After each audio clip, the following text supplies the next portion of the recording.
Hello everyone, this is Javier from Cameracopter team. Welcome to the second part of the video where I want to give you some tips and tricks about how to properly choose different elements of your power setup. When I say power setup, I'm talking about everything from the propeller to the battery. It's very important to keep in mind that all different elements have to be well chosen size between each other, allowing the whole system give you the best performance possible. Choose one element, we're going to have different reasons, and finally we have to choose one depending on what is the most interesting for us. So let's get started. I like to start with the motor. First, to choose the motor we have different reasons like the price, the weight, or something I really like to do, and is some quick numbers. We have to divide the thrust against the expected weight of the aircraft. This is going to be the ratio thrust against expected weight. And for example, in the case of a glider, we don't need this number to be higher than 1. But in the case of a 3D park flyer, we need this value to be larger than 1, because we want to do the torque roll and climb up vertically. In my case, for the racing quadcopters, the QAV210, the weight of the aircraft is more or less about 450 grams, and the thrust that each motor delivers is about 900 grams. So that gives a ratio of about 8:9. In the case of the racing quadcopters, this value could be as large as possible. There's no limit for this value, but also with a second constraint in mind that I think it's very important, is keep the weight as low as possible. Because on one hand, keeping weight as low as possible, we have a much better flying feeling, because we don't feel the inertia of the aircraft, and on the second hand we save the aircraft in the case of a crash. Also, different reasons could be the torque and the speed of the motor. Those values are inversely proportional, so the higher the torque we lose speed, the higher the speed we lose torque. These are the very important values to choose the motor accordingly to the aircraft we have and to the type of flight we have, also the flying feeling that we want to have, and the type of propeller we have to add to this motor. That gives me, or takes me to the flying feeling. Flying feeling is a very important thing, and it's going to be present in all different elements. Unfortunately, something we don't have until we build the aircraft and we fly it, so something you can do is trust in the feedback of the community on the net, airfield friends, and well-known blogs. High torque motor is going to work well with larger propeller, with large pitch, and also heavier ones. And the flying feeling in that case is going to be an aircraft with less acceleration, so less responsive, but with a larger top speed. In the other side, high speed motors will lose a little bit of torque, and those motors are going to work well with smaller propellers, with small pitch, and also with softer ones, lighter ones. And the flying feeling in that case is going to be the aircraft is more responsive with more acceleration, but the top speed is a little bit lower. Once you have choose the motor, we have to check for in the specs the MNCC value. This is the maximum nominal current consumption, is the limit of current consumption of the motor, and we have to keep in mind. Now we can jump to the propeller. To choose the propeller, we have reasons like the price, the MCC value. The MCC value is the current consumption with some choose propeller at the worst scenario possible, so at maximum throttle position. This value could be lower, equal than the MNCC, so we are in a safe place, or it could be larger, like 15-20% larger, in the case that we are doing the test on a thrust stand, because it's a static test. The motor tries to move the table, and the table don't move, and that is related with higher current consumption, related with a real flight, a real scenario. So the MCC is a value also to choose between different propeller. More reasons related with the performance of the aircraft and with the type of motor we have to choose. The size of the propeller, thinking about we are changing accordingly the torque of the motor.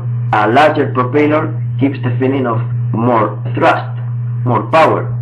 In the case of the pitch, the higher the pitch, we feel that we lose acceleration, but the top speed is a little bit higher. In the other side, the lower the pitch, we feel the aircraft is more responsive with more acceleration, but the top speed is a little bit lower. The material of the blade, a very strong propeller, we feel that the aircraft just flies on rails, and a softer one, we feel that like we drift a little bit more. But generally, and I say generally, sometimes could not happen this. A strong material is a little bit heavier, and that gives also the feeling that we lose some acceleration because the motor takes more time to reach the speed, the working speed, than in the softer one.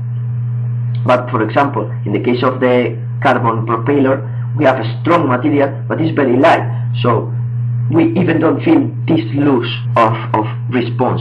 The number of blades, generally the more blades I feel, in my opinion, more reaction, more acceleration, and also that the aircraft just goes more on rails also. But I feel like I'm the top speed. When I try to reach maximum speed, I feel like I have like an anchor, and the top speed is a little bit lower than, for example, a two-blade propeller.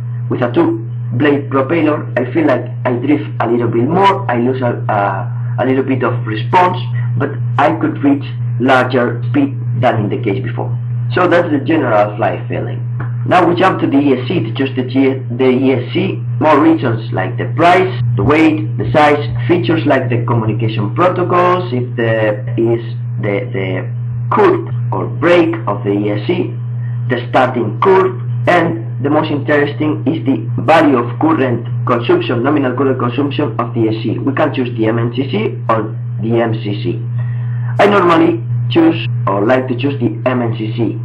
I recommend to choose this one and forget about the other one, because choose the ESC in a range of current consumption the same of the motor allows me to change between different propellers depending on the flight feeling I want to have. Sometimes I fly like racing, sometimes freestyle. If you choose the MCC, you're forced to always fly with the same propeller. You have to consider that we can have as many lines, propeller, motor, ESC, propeller, motor, ESC, and so on as we want. In the case of racing quadcopter, we have 4 lines. And you have to consider that from the left side you're dropping some current, and you have to be sure that the battery from the right side could deliver those amps in the worst case. Okay? So let's make some numbers. In my case, each line is dropping more or less about 20 amps. So I have total 80 amps from the left side, so I have to be sure that the battery could deliver those 80 amps. To compute this, we have to multiply the C rate of the nominal C rate of the battery by the amps hour. Forget about the number of motors because I don't want the current available per motor. I want just the total current available in the battery. In my case, 65C multiplied by 1.3 amps hour, because it's a 1300 milliamp battery. That gives me 85 amps. So that this battery is well chosen and well sized, because could deliver up to 85 amps in something that is asking in the worst case by 80. So that's one reason to choose the battery.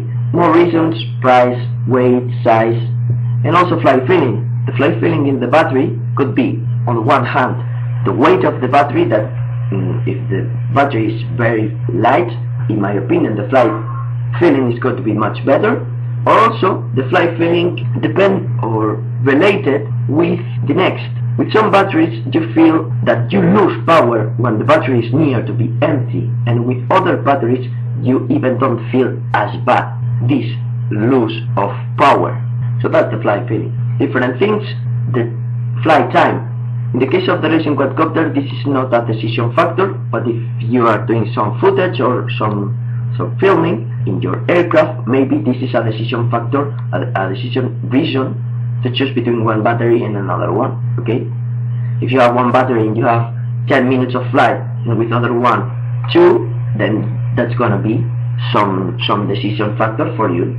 Okay, I think it's more or less everything. Let's do a quick resume. Think about many things. Think about the aircraft you have, the type of flight you want to do. That's going to determine the elements you have to choose, and also think about all different elements have to be chosen between each other more or less in the same range, allowing the whole system give you the best performance. Many objective values that could be computed, some of them with the thrust stand, some other we have to check in the specifications of the element.